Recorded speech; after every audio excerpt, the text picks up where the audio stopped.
जी, अस्सलाम वालेकुम again. Life के बारे में अब आप लोग कहाँ-कहाँ खड़े हैं, क्या-क्या है, ज़िंदगी क्या है, हकीकत है, कितनी नहीं है और आप नौ कौन हैं? ये आज का बुनियादी सवाल था as a student of philosophy of social sciences कि आप फिलॉसफी पढ़ रहे हैं, तो आपको फिलॉसफी क्यों पढ़ाई जा रही है? इसका मकसद क्या है? आपके अंदर थिंकिंग कौन-सी डेवलप करनी है? मैं कोई इस पे क्लू खुद से नहीं छोड़ के जा रहा कि आप इसको ठीक कर लें, इसको ठीक कर लें, ये सही है, ये सही है। आप इसको हाँ, एक बच्ची कह रही थी अभी कि उसने बहुत सारी चीज़ें पढ़ी हैं, उसको सवाल ही सवाल मिले हैं, कहीं पे जवाब नहीं मिला। इंशाअल्लाह वल अज़ीज़ अल्लाह पाक ज़िंदगी सेहत रखे, जब मैं मिलूँगा तो इंशाअल्लाह जवाब भी मिलेंगे। लेकिन फ़िलहाल के लिए आप इतना ज़रूर सोचें कि ये सब कुछ क्या है और आप कौन हैं। जी, दूसरा है व्हाट इज़ नॉलेज? हम इल्म किसको कहते हैं? आप सारे लोगों के नज़दीक अभी तक आपने इल्म हासिल किया है, मेरे नज़दीक नहीं है। मेरे नज़दीक इन माय ओपिनियन हम आगे स्कॉलर्स की भी बात करेंगे जो डिफरेंट जिन्होंने जो काम किया इस पे भी और नेक्स्ट तक इंशाल्लाह मैं आपके लिए असाइनमेंट्स जो आपके टॉपिक्स हैं, वो भी आपके साथ शेयर कर दूँगा ताकि आप लोग अभी से उस पे काम करना जो है ना वो थोड़ा-थोड़ा साथ शुरू कर दें। थोड़ा टाइम निकालना पड़ेगा, थोड़ा चीज़ों को उसमें डिकोड करना पड़ेगा। आप खुद से बना के लेके आएँगे, अल्लाह करे कि तब तक ये चीज़ें सारी क्लियर हो जाएँ और उसके बाद फिर हम वहाँ पे मीट करें और आप लोग प्रेज़ेंट करें, तो ज़्यादा अच्छा चीज़ है। मैं आई विल वेट इंशाअल्लाह कि आपसे यहाँ प्रेज़ेंटेशन की बजाय वहाँ पे लाइव प्रेज़ेंटेशन से दी जाए। जी, दूसरा व्हाट इज़ नॉलेज? नॉलेज क्या है? आप नॉलेज को क्या समझते हैं कि मेरे पास मैट्रिक की डिग्री है, तो आई एम एजुकेटेड। मेरे पास इल्म है, मेरे पास मास्टर्स की डिग्री है, मेरे पास एमफिल की डिग्री है, मेरे पास पीएचडी की डिग्री है, तो क्या मैं एजुकेटेड हूँ, मेरे पास नॉलेज है?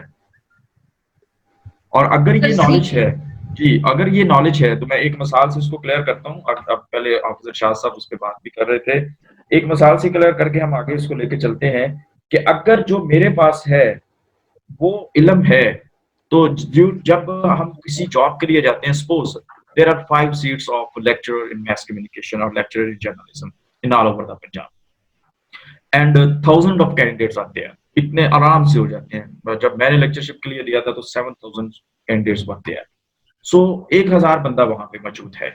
अब अगर जो डिग्री है वो नॉलेज है तो एवरी पर्सन इज एलिजिबल। हजार का हजार बंदा उसने माइनर से चेंज के साथ किसी का 3.4 है, किसी का 3.5 है, किसी का 3.8 है, बट उन्होंने उनका जो क्राइटेरिया था द कमीशन डिमांड कि the person having masters degree in communication और जर्नलिज्म और ही और she must secure more than 3 CGPA. उसका जिसका 3 से ज्यादा सीजीपीए है और वो मास्टर्स डिग्री रखता है, द कैंडिडेट इज एलिजिबल। वो इस पोस्ट के लिए एलिजिबल है। तो आप सब लोगों को तो फिर नौकरियां दे देनी चाहिए। अब सबके पास इल्म है ना, सारे लोग एजुकेटेड हैं, ठीक है? आप सारे लोग एक ये एक मिसाल है समझने के लिए, सारे लोग एजुकेटेड हैं, सबके पास इल्म है, सबके पास डिग्रियां हैं, 1000 पीपल आर देयर, हम आप उसको डिग्री देते हैं। नो, नो वे। आप अप्लाई करेंगे, वो आपकी चीजें आपके जो आप यूं कह लेंगे कि एंट्री पास जो आपके पास डिग्री है it is just like entry पास। वो आपको चेक करेंगे कि इसका एंट्री पास वैलिड है। उस एंट्री पास के जरिए आपको कह देंगे जी ठीक है आप एलिजिबल हैं फॉर अप्लाई सेट पोस्ट। आप इस पोस्ट के लिए अप्लाई करते हैं। उसके बाद क्या होगा? 5 सीटें हैं, 1000 people are there, they will call all you people, come कि हम आपका नॉलेज चेक करें। आ जाए, डिग्री तो है, आ जाए। फिर अगर वो डिग्री नॉलेज थी तो फिर अब क्या चेक हो रहा है? नॉलेज चेक हो रहा है या उस नॉलेज के अंदर जो एजुकेशन आपने ली वो चेक हो रहा है या उस एजुकेशन से जो कुछ आपने सीखा, मैं अगर उसे कहूं कि expression, self expression, expression of writing, अगर आपका वो चेक किया जा रहा है कि हमें कम्युनिकेशन का बंदा चाहिए और इसका एक्सप्रेशन अच्छा होना चाहिए, तो खुदारा अगर आपके पास डिग्री थी तो एक्सप्रेशन नहीं था या आपके पास नॉलेज नहीं था या आपके पास एजुकेशन नहीं थी, तो फिर वो पीस ऑफ पेपर था। अब वहां पे 975 लोगों को वो फेल कर देंगे क्योंकि according to the policy of Punjab public service mission वो एक सीट के अंगेंस्ट 5 लोगों को इंटरव्यू के लिए कॉल करते हैं। अब मुझे बताएं कि उन 1000 लोगों में से ये बिल्कुल एक ट्रू मिसाल है, 1000 तो हम आराम से अप्लाई करते हैं। 1000 लोगों में से अगर 975 लोग उन्होंने ड्रॉप किए हैं, वो कौन लोग थे? उतनी वो अपनी डिग्रियां जला दें जाके? उतनी भी याफ्ता नहीं थे, उनके पास नॉलेज नहीं था, उनकी डिग्री फेक थी, क्या था? अब 25 आ गए जी। जी प्लीज। सर उनके पास एक्सपीरियंस नहीं था। जी, उनका नहीं था एक्सपीरियंस नहीं था। नहीं, एक्सपीरियंस की तो बच्चे यहाँ पे बात ही नहीं हो रही। हमने तो बात, उन्होंने वहां पे एक्सपीरियंस तो मैंने मांगा ही नहीं। हमने मांगा था 3 CGPA और master degree in communication. Experience की तो हमने अभी बात ही नहीं की। सर लेकिन उन्होंने जो डिग्री या जो उन्होंने स्टडी की है वो उसमें उस तरीके से महारत नहीं रखते होंगे जिस तरीके से रखनी चाहिए। हाँ, आप ये कह सकते हैं कि इन द ट्रू सेंस जो एक्सप्रेशन उनको देना चाहिए था, या जो एक्सप्रेशन उनके अंदर हम अज्यूम करते हैं कि as a student of communication the person must have the strong expression in writing in English and Urdu as well, वो एक्सप्रेशन उनके पास नहीं था। हाँ, एक बात यहाँ पे याद रखिएगा, मैं बात करने का, जो मेरे पुराने स्टूडेंट हैं वो इस बात को जानते हैं, मैं कहता होता हूँ कि पश्तो बोलो, पंजाबी बोलो, हिंदी बोलो, अंग्रेजी बोलो, आपकी अंडरस्टैंडिंग डेवलप होनी चाहिए। यहाँ पे मैं कोई इल्मियत झाड़ के नहीं आया, या कोई भी बंदा, आपका कॉन्सेप्ट क्लियर होना चाहिए, वो किसी जुबान में हो, किसी तरह से भी हो। जब कॉन्सेप्ट क्लियर होगा तो फिर वो चीज आपका हिस्सा बनेगी। अदरवाइज लैंग्वेज, वो तो हाँ, अगर कोई बहुत अच्छी अंग्रेजी बोलता है, ही और she must be expert in language, लेकिन हम उसको नॉलेजेबल नहीं कह सकते। हम उसको मैयर नहीं कर सकते कि उसकी लैंग्वेज की बुनियाद पे हम कहें कि ये बड़ा सियाना है और बहुत अक्लमंद है। नो, वो सिर्फ जी। आज का, सॉरी मैं इंटरप्ट कर रहा हूँ, लेकिन आज का हमारा माशरा ऐसा हो गया, जो इंग्लिश बोलता है लोग उसको लाइक कहते हैं, एफिशिएंट कहते हैं, और जो चाहे उसके पास नॉलेज हो या ना हो, लेकिन जो उर्दू बोलता है उसको लोग कहते हैं यार इसको तो पता ही कुछ नहीं होगा। तो जे ऐसी खोते तो सीढ़ी ला दी अंग्रेजी दी ठीक चलेगी। एक होता तो सर हमारा हुक्मरान बन जाएगा। सॉरी। ठीक है। अच्छा सर, अभी आपने अभी थोड़ी देर पहले कहा कि अगर वहां पे कोई लोग जॉब के लिए जाएं और उनको जो है वो डिग्री की वजह से जो है वो, मतलब डिग्री ही एलिजिबल है। सबसे पहले तो मैं ये कहूंगी कि जो डिग्री है ना, वो सिर्फ और सिर्फ एक चाबी है किसी भी अच्छे इदारे में दाखिल होने के लिए। जी, एंट्री पास है, एंट्री पास है। बिल्कुल। दूसरी चीज ये कि अगर आप गए हैं किसी जॉब के लिए, आप अपनी पढ़ाई को जस्टिफाई ही नहीं कर सकते, आपका आई कांटेक्ट ही अगले बंदे के साथ ठीक नहीं है, आप बात करते हुए घबरा रहे हैं। मैं मिसाल देना चाहूंगी, यहाँ पे कोई मेरी बात का माइंड ना करे, लेकिन जिस तरह भी बहुत सारे हमारे जो भी पार्टिसिपेंट्स हैं, उन्होंने अपने कैमरास ऑन नहीं किए हुए और बात नहीं कर रहे, हिस्सा नहीं ले रहे, डर रहे हैं बात करने से। तो बीइंग अ मास कम्युनिकेशन, अगर मेरे पास ये जॉब के लिए आएंगे तो मैं तो इनको जॉब नहीं दूंगी, चाहे इनके पास डिग्री भी हो। थोड़े दिन ठहर के जॉब अनाउंस करना प्लीज, ਅਸੀਂ ਕੱਢ ਦੇਂਗੇ ਇਸੇ ਵਾਸਤੇ ਬੈਠੇ जी। नहीं सर, वो तो खैर काट ही देना होता है, ਲੋਕੀ ਤੇ ਜਿੰਨ ਕੱਢ ਦਿੰਦੇ ਨੇ ਤੇ ਅਸੀਂ ਤੇ ਫਿਰ ਡਰ ਕੱਢਣਾ है, कोई ऐसी बात सर। लेकिन वो जो उसकी एलिजिबिलिटी चेक की जाती है वो यही है कि कौन कितना कॉन्फिडेंस के साथ आई टू आई कांटेक्ट बात कर सकता है, या उसके पास इतनी नॉलेज है कि वो 4 लोगों को चुप करा देगा या उठ के खड़ा हो जाएगा। बेसिकली जो लोग एक्टिव होकर काम करना चाहते हैं उनको लोग रखते हैं। जो लोग कहते हैं ना मैं कल से आऊंगा या मैं ईद के बाद आऊंगा जॉब पे या इस तरह, तो उन लोगों को वो जॉब के लिए नहीं रखते हैं। मैं बहुत सारे लोगों को जॉब्स के लिए इधर उधर रेफर करती हूँ, तो उनमें से आधे फीसद लोग जाकर इतनी ज्यादा तनख्वाह मांग लेते हैं या वो कुछ ऐसी बात कर जाते हैं जिसके बाद उनको अगले जॉब पे नहीं रखते। और वजह क्या होती है कि वो मैं हफ्ते बाद काम करूंगा, 1 महीने बाद काम करूंगा, अभी नहीं करूंगा, मुझे ये प्रॉब्लम्स हैं, तनख्वाह थोड़ी है, इस तरह की बात। मैं हमेशा ये कहती हूँ कि आप काम करने के लिए जाएं तो आप अगले के साथ इस तरीके से बात करें कि आप वाकई अगला आपको रखने वाली बात करें। तो उस वक्त पर डिग्री जो है वो बिल्कुल सानवी सी हैसियत रखती है। ठीक है। सो और कोई इस बात में, हाँ, मैं let me finish it please, कि अब बाकी 25 लोगों का क्या चेक किया जाएगा, उसमें से 5 लोग सिलेक्ट होने हैं, उनका दोबारा नॉलेज, एजुकेशन या एक्सप्रेशन। पहले उन्होंने चेक किया एक्सप्रेशन इन राइटिंग, अब चेक करेंगे ये कौन थी हमारे साथ जिन्होंने भी CSS की बात की थी, कल ही अगर मेरी बात को एंडोर्स करेंगी कि CSS is basically the power of expression, कि आप कितना खूबसूरत एक्सप्रेशन देते हैं। Am I right? जी। Yes sir. तो वो 25 लोग जो बाकी बचे हैं वो क्या करेंगे, उनके इंटरव्यूज होंगे और उनसे उनका स्पीकिंग एक्सप्रेशन चेक किया जाएगा कि ये अपनी बात को किस हद तक जस्टिफाई कर पा रहे हैं। अब वहां पे 995 लोग ड्रॉप हुए, सिर्फ 5 लोग सिलेक्ट हुए। वो किस बेस पे? ना तो वो अपने डिग्री की बेस पे, ना वो नॉलेज की बेस पे, ना वो एजुकेशन की बेस पे, बल्कि वो सब कुछ सबके पास मुश्तरका था, लेकिन उसमें से जिसने जस्टिफाई कर लिया वो कामयाब हो गया। सो हमने अभी एक बात तो ये, आप ये अभी सारे लोग उसी पे घूम रहे हैं और अच्छी बात है, घूमना चाहिए। अभी हमने पढ़ा ही कितना है कि नॉलेज नॉलेज नॉलेज ये है कि हमारे पास डिग्री कितनी है, हमारे पास जॉब कितने हैं, हमारे पास फलानी चीजें कितनी हैं, लेकिन मैं आपको पहले बताया मैंने कि मेरे नजदीक ये नॉलेज नहीं है। एक मिसाल देता हूँ, एक बंदा 1 PhD 2 PhD 3 PhD है, बहुत बड़ा बंदा है, बहुत बड़ा जो है ना वो स्कॉलर है, बहुत बड़ा साइंसदान है, उसने दुनिया में बड़ा नाम कमाया है, और वो आप देखते हैं कि एक पत्थर की मूर्ति के सामने जाके माथा टेक रहा है, या वो चर्च में जाके टल जो है वो उनको खटखटा रहा है, या जो भी वहां पे वो प्रेयर करते हैं। आप क्या उसको अहले इल्म समझेंगे? इतना ज्यादा पढ़ने लिखने के बावजूद इसको गधे को इतना नहीं पता कि ये पत्थर के सामने मूर्ति। अब आप इंडिया भरा पड़ा है और कम्युनिकेशन की हमारे से 100 टाइम्स ज्यादा किताबें उनकी हैं, हम पढ़ाते भी किताबें उनकी हैं। सर ये जो आपने बात की इसमें वो पहले वाला पॉइंट ही एग्जिस्ट करेगा जी कि जैसे पिछले बाउलदार चले आ रहे हैं वैसे ही सब आगे बंद करके चले जा रहे हैं, जी इसमें पढ़ाई को वो देख नहीं रहे और अपनी सेंस से काम ही कोई नहीं ले रहा। ਤੇ ਹੁਣ ਐਮਫਿਲ ਅਸੀਂ ਇਸੇ ਵਾਸਤੇ ਤੇ ਕਰਨੇ ਪਏ।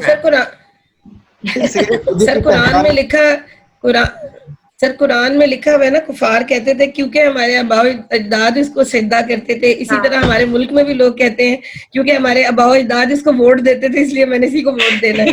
नहीं हमारे अबाओ अजदाद नहीं देते थे वोट। बात लंबी हो जाएगी, आप देखें ना, ये तो सिंपल सी। आप चले मैं आपको एक क्लू और छोड़ता हूँ। आप लोग अपनी शादियां, अमवात और पैदाइश, ये 3 स्टेप देख लें।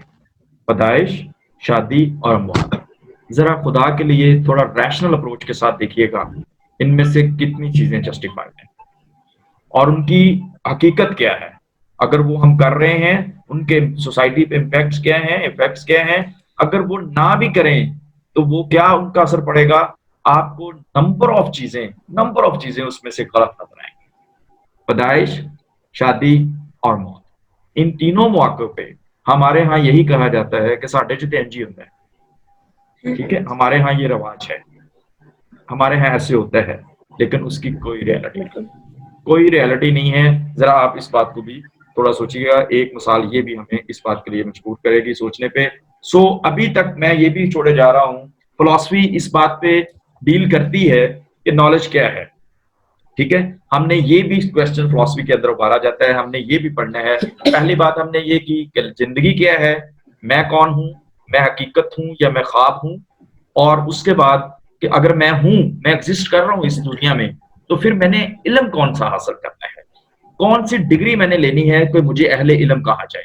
मैथ्स कॉम पढ़ूं, फिलॉसफी पढ़ूं, मैं सोशियोलॉजी पढ़ूं, मैं कोई बायोलॉजी पढ़ूं, मैं कोई जो है वो केमिस्ट्री का कोई बड़ा उसमें जो है ना वो कारनामा, क्या मैं करूं कि मुझे लोग कहें ये अहले इल्म है और ये नॉलेजेबल है। दूसरी साइड पे मैंने आपको ये क्लू दिया कि बड़े बड़े साइंसदान, बड़े बड़े साइंटिस्ट, बड़े बड़े केमिस्ट, बड़े बड़े डॉक्टर, और वो जब आते हैं पूजा करने के लिए या इबादत के लिए, तो वो किसी एक ऐसी चीज की पूजा कर रहे होते हैं या ऐसी चीज के सामने वो खुद को झुका रहे होते हैं जिसकी मुझे जस्टिफिकेशन कम से कम नजर नहीं आती। तो क्या उनको इल्म ने इतना सिखाया कि वो एक बुत के सामने, एक मंदिर के सामने, एक टल के सामने या किसी ऐसी जगह पे जाके झुक जाएंगे? या इस तरह के बहुत सारे ऐसी चीजें, मसलन पूरे इंडिया में, हिंदुस्तान में और बाकी में मुर्दे को जला देते हैं, उनको इल्म ने यही सिखाया। या इस तरह की और बहुत सारी चीजें। अब बल्कि चलें ये तो छोड़ दें, बड़ी घटिया सी मिसाल है वो जो गौमूत्र और वो गाय के उसके साथ शिट के साथ करते हैं मामला, तो बताएं उनमें पढ़े लिखे नहीं है, उनमें बहुत सारे, उन्होंने तो कोरोना का इलाज भी उसमें जोड़ जी, बट बड़े बड़े डॉक्टर हैं। सो अब आप हमारे यहाँ ये फिलोसफर जितने, अब जरा देखते जाइएगा, हम बड़े मोहब्बत से, बड़े शौक से और बड़े अरूज से जनाब इनको पूछते हैं कि फलां स्कॉलर और फलां स्कॉलर और फलां स्कॉलर। अब आप जरा मैयर करते जाइएगा कि इन्होंने जो कुछ हमें दिया है वो नॉलेज है, हम उसको इल्म कह सकते हैं। इल्म क्या है? इल्म है कि हमने क्या करना है, to find out the reality. हम इल्म क्यों हासिल करते हैं? हम सच की तलाश के लिए निकलते हैं, हम सीखना चाहते हैं। और सीखते क्या हैं? सच, हक, उसको सीखना चाहते हैं। और उसके बावजूद एक बात और देखिएगा कि अगर उस इल्म को लेने के बाद आपको प्रैक्टिकली और बाअमल नजर आए, तो फिर तो आप समझिएगा कि वो अहले इल्म है, आप उसको आलम कह सकते हैं। लेकिन अगर सारी किताबें पढ़ने के बावजूद वो बेअमल है, तो वो जाहिल है, वो अहले इल्म नहीं है। सो दुनियावी वसाइल बढ़ाने के लिए अक्ल व दानिश का इस्तेमाल करना, क्या ये सिर्फ यही अकल है? क्या ये सिर्फ यही इल्म है? इसी के आगे इन्हांस बनाना, क्या ये यही इल्म है? या ये मजहब, सियासत, अपना आप और इन सारी चीजों को निकाल के किसी और जो बियॉन्ड द विजन, ये बेशक पॉइंट लिख लें आप मेरा, कि reality is always beyond the vision. हकीकत हमेशा हमारी आंखों से परले पासे होती है, दूसरे दर्जे पे होती है। तो अब आप देखिएगा कि इन सारी चीजों के अंदर आपको कहाँ से रियलिटी मिल सकती है। जितनी मिसालें हम दुनिया में देखते हैं, क्या वो लोग अहले इल्म हैं? क्या वो उन्होंने सच की तलाश की है? उसको जो फिलोसफर्स डिस्कस कर रहे हैं और जितना नॉलेज हमारे पास मौजूद है, क्या वो नॉलेज है? Is it right? दूसरा सवाल जी, तीसरा, व्हाट इज अ पर्सन? इंसान क्या है? ये उसी को पहले वाली को जो है वो कर रहा है, एंडोर्स कर रहा है, उसको टेल कर रहा है। लेकिन इसमें एक चीज जो है वो है कि do we have free will? जैसे कली ने बात की कि मैं मैनेज करने की बहुत कोशिश कर रही हूँ बड़ी अरसे से, लेकिन मुझसे मैनेज नहीं हो पा रहा। तो क्या आपके पास, आप जिस वक्त उठना चाहते हैं बिस्तर से आप उठ जाते हैं, जिस वक्त सोना चाहते हैं आप सो जाते हैं? अगर आप अपनी नींद पे आपका इख्तियार नहीं, आप जिस वक्त जाना जाना चाहते हैं वहां नहीं जा सकते, आप 5 मिनट का ड्राइव जो है वो ट्रैफिक की वजह से 10 मिनट में कर पाते, आपने प्लान कुछ किया हुआ है, हो कुछ रहा है। सो आप ये देखें कि क्या आप इस हकीकत में जिंदा हैं भी कि नहीं है? खुद को चुटकी काट के देख लें कितनी आपकी विल है। और अगर आपकी, एक पॉइंट ये भी प्लीज जरूर नोट कर लीजिएगा, अगर आपकी कोई विल नहीं है तो आप विल के पीछे भाग क्यों रहे हैं? अगर आप you are not free, and according to my opinion, I am not free for a single second because the next second is not mine. I don't know कि 1 मिनट में ब्रेन हेमरेज होगा, हार्ट अटैक आएगा, जलजला आएगा, क्या होगा क्या नहीं होगा। सो कहां पे पूरी दुनिया इस वक्त, they wanna make this world free of corona. कहां है उनकी पूरी दुनिया की विल एक साइड पे, बट एक नॉन विजिबल विल कहीं पे एक साइड पे है। ठीक है? सो ये सारी दुनिया के फिलोसफर टेक्नोलॉजी करेंगे जी, बड़ी तरक्की होगी। फिलोसफर यही कहते हैं ना, जो दुनिया में नॉलेज एग्जिस्ट कर रहा है वो यही कहता है ना कि आपके पास जितनी टेक्नोलॉजी है आप उतने बड़े हैं, आप चीजों को उतना अच्छा टैकल कर लेंगे, आप सुपर पावर हैं, आप दिस हैं दैट हैं। जो नॉलेज एग्जिस्ट कर रहा है, जो इल्म हमें दिया जा रहा है कि जनाब आप पीएचडी करें बायोटेक्नोलॉजी में, आप पीएचडी करें जनाब, डॉक्टरेट करें इसमें किसी माइक्रोबायोलॉजी में, आपको बड़ी अच्छी जॉब मिल जाएगी, आप बड़े चीजों को बेहतर तरीके से, लोग बड़ी उनकी इज्जत करते हैं जिन्होंने बहुत कुछ बताया। सो सारे के सारे साइंसदान पूरी दुनिया चले, उसमें सब कुछ ही आ गए। इस सवाल का जवाब दे दें, do we have free will? जो हम ये कहते हैं मैं ये कर दूंगा, और अगर हमारी फ्री विल नहीं है तो फिर हम किसकी विल के तहत हैं? Philosophy deals with the questions what is truth, reality क्या है, इसमें मैं बात कर चुका हूं। इन चीजों की रियलिटी तलाश करनी है। Am I exist? मैं एग्जिस्ट करता हूं? हाँ, अगर करता हूं तो क्या मैं फ्री विल के साथ एग्जिस्ट करता हूं या मेरी कोई विल नहीं है? सच क्या है, इसको तलाश करना है। फिलॉसफी डील्स करती है इन क्वेश्चंस के साथ, और आज तक अगर आपने इन क्वेश्चन के साथ डील नहीं किया था तो आज इस लेक्चर के बाद आपने इन क्वेश्चन के साथ डील करना है, क्योंकि मुझे जो आपके अंदर चीज अर्ज करनी है वो यही है। किताबें बढ़िया बढ़िया हैं, लाइब्रेरीज बेशुमार हैं, number of books are there, scholars are there, सारा कुछ आप जहां से मर्जी पढ़ लीजिएगा, लेकिन I wanna inculcate you something different. मैं कुछ अलहदा से आपके अंदर, I wanna to feel you people, आप महसूस करें कि now you are scholar, now you are one step above them BS. अब आप पहले से कुछ बेहतर हैं, पहले से कुछ ज्यादा हैं, अब आपका थिंकिंग लेवल पहले से कुछ बड़ा है, अब आपने चीजों को इनहांस करना है, पहले से बढ़ के सोचना है। सो अगर ये चीज इनकलकेट करने में I will be successful, then I will feel कि मैंने आप लोगों को कुछ टीच किया है, अदरवाइज उसका हमने वक्त ही जाया किया भाई जी। What is the distinction between right and wrong, what is evil? सही मेरे नजदीक, और अब हम 7 लोग यहाँ पे बैठे हुए हैं, हम 7 लोगों में से इस वक्त सबके पॉइंट ऑफ व्यू डिफरेंट होंगे कि ऑनलाइन क्लासेस ठीक है या नहीं ठीक है, सही कर रहे हैं या ये गलत कर रहे हैं, या लॉकडाउन ठीक है, या कुछ भी चीजें जिसके मतलब हम ये तय करते हैं कि अब देखें ना, हमारे मुआशरे के अंदर यहाँ पे किसी खतून का स्कर्ट पहन के फिरना गलियों में, वो क्या है, राइट है कि रॉन्ग है? रॉन्ग है ना। और ईस्ट वेस्ट में बुर्का पहन के फिरना किसी का गलियों में, वो रॉन्ग है। अब सच क्या है? अब आप अगर किसी एक बुनियाद पे थे, आपने खुद को पहचाना हुआ था, तो फिर यहाँ आके आप दुपट्टा क्यों ले लेते हैं, वहां जाके आप दुपट्टा उतार क्यों देते हैं? फिर आप तो घूम रहे हैं लोगों के हाथों पे, आपकी तो कोई अपनी विल नहीं है, आप अपनी मर्जी के मुताबिक तो नहीं चल पा रहे। ठीक है, आप तो जहां पे जाते हैं वैसे आप डल जाते हैं। ठीक है, तो फिर बात वही आ गई ना पकड़ वाली, किसी ने शुरू में की थी जी। तो व्हाट इज द डिस्टिंक्ट, किस तरह से हम एक म्यार कायम करेंगे कि राइट क्या है और रॉन्ग क्या है और बुराई क्या है, इवल क्या है, शैतान क्या है। डज द वर्ल्ड, वैसे उनमें थकदा जा रहे हैं गला लग रहा है, तुसी नहीं बोल रहे, मैनू इवें लग रहा है, यकीन करो कि मैं 10वीं क्लास पढ़ाना पे जी। Does the world around us exist, हम जहां पे हैं इतनी सी दुनिया है, या जो हमारे इर्द गिर्द एग्जिस्ट कर रहा है वो भी कुछ है।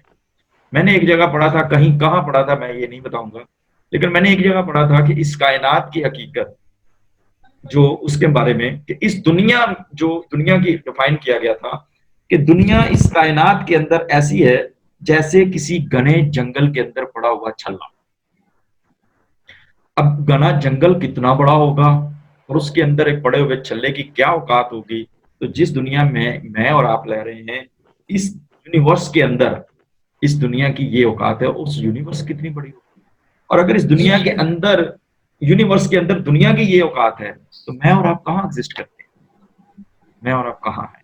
सो does the world around us exist जी। डज गॉड एग्जिस्ट, खुदा है तो किस रूप में है, वो मंदिर के रूप में, मूर्ति के रूप में। अबू बकर आप कुछ कहना चाह रहे हैं? मैं सर हर रूप में अगर गौर किया जाए तो, नेचर कुदरत देखी जाए तो अजना बाबियां को तवीज ले आई देने उन्हां च भी ਜਿਹੜੇ ਮੁੰਡੇ ਬਣਦੇ ने वो भी नहीं सर, नहीं वो तो जाली है। अच्छा नहीं, वो तो कहते हैं तक तो आप गॉड के बारे में सोच सकते हैं, अल्लाह के बारे में, लेकिन वो शायद हमारे कंप्यूटर जो हमारे माइंड का है उसमें इतनी बस मेमोरी डाली हुई है कि बस वो एक जगह पर जाके रुक जाता है, फिर समझ नहीं आता कि इसके बाद क्या होगा। नहीं, एक वो बच्चा किधर गया है जिन्होंने सवाल नहीं से समझ आ रहा है, कोई नहीं बोल रहे हम जी। Does God exist? Hafiz Arshad sahab, Hafiz साहब जी जी, ਤੁਸੀਂ ਤੇ ਅੱਲਾਹ ਦੀ ਸਾਰੀ ਕਿਤਾਬ ਪੜ੍ਹੀ ਏ, ਏਡੀ ਮੋਟੀ, ਦੱਸੋ ਨਾ ਕੋਈ ਦਲੀਲ ਦਿਓ ਸਾਨੂੰ। सर अल्लाह ताला तो 756 मरतबा कुरान पाक के अंदर ही कह रहा है कि तुम्हें इसलिए पैदा किया गया है, तुम इस कायनात में गौर व फिक्र करो, तदब्बुर करो, इसको देखो और इसको समझने की कोशिश करो। मगर हम लोग सर इसको नहीं, हम तो बस वो अपने कामों में उलझे हुए। ਆਪ ਸਾਹਿਬ ਜੀ ਤੁਹਾਨੂੰ ਇੰਨੇ, ਤੁਸੀਂ 700 ਤੇ ਪਤਾ ਨਹੀਂ ਕਿੰਨੇ ਦੱਸ ਦਿੱਤਾ ਹੈ, ਜੇ ਇੰਨੀ ਦਫਾ ਕਿਹਾ ਤੇ ਤੁਸੀਂ ਇੱਕ ਦਫਾ ਵੀ ਨਹੀਂ ਸੋਚਿਆ, ਫਿਰ ਆਪ ਸਾਹਿਬ ਤੁਹਾਡੇ ਹਿਫਜ਼ ਕਰਨ ਦਾ ऐसे वही साफ हो गया। मेरी गल सुनो जरा, मेरी पंजाबी से किसी को प्रॉब्लम तो नहीं है? नहीं सर, बिल्कुल नहीं, मजा आ रहा है बल्कि। ओके, ये तो ऐसे ही हो गया कि समझ आ रही है सर। कली ने कहा था ना कि उनका ताल्लुक कराची से है, मैंने कहा उनको समझ आ रही है। नहीं, अब वो फूल बन चुकी हैं खिल के लाहौर आके, कोई ऐसी बात नहीं है। ठीक है, थोड़ी समझ आ रही है सर, लेकिन जहाँ कुछ ज्यादा टिपिकल पंजाबी है वो समझ में नहीं आ रहा। अच्छा, वैसे मैं आपको एक बात बताऊं, कुछ अल्फाज के मतलब यकीन करें उसी जो है ना वो लैंग्वेज में अदा करें तो ज्यादा बेहतर अच्छा लगता है। हमारी हर प्रैक्टिस में, हमारी हर बात में, हमारे हर एक्शन में गॉड एग्जिस्ट करता है और आप उसको प्रैक्टिकली देख रहे होते हो। मतलब ऐसा कुछ नहीं है जहां पर आप डिनाई कर दो कि गॉड एग्जिस्ट नहीं करता। हर रिलीजन में उनके अपने गॉड्स, उनके अपने बिलीव्स हैं, उनके जितने भी प्रैक्टिकल्स, उनकी वर्शिप्स हैं, वो उसके मुताबिक उसको देख रहे हैं। अगर बीइंग अ मुस्लिम हम लोग अपनी बात करें तो हमारी हर बात, हर एक्ट में गॉड एग्जिस्ट करता है।